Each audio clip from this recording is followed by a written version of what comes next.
হাত দিয়ে মাটিগুলো সরাসরি, যখনই হাত দিয়ে কোদাল কুড়ুল দিয়ে মাটি সরাতে লাগলেন, গোপালের মূর্তি এক দিল দর্শন।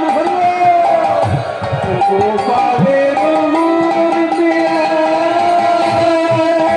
দিল দর্শন, গোপালের মূর্তি এক দিল দর্শন, গোপালের মূর্তি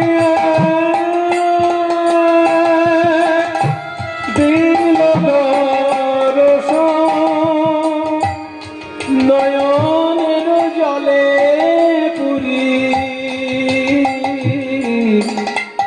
ভাষায় বদন,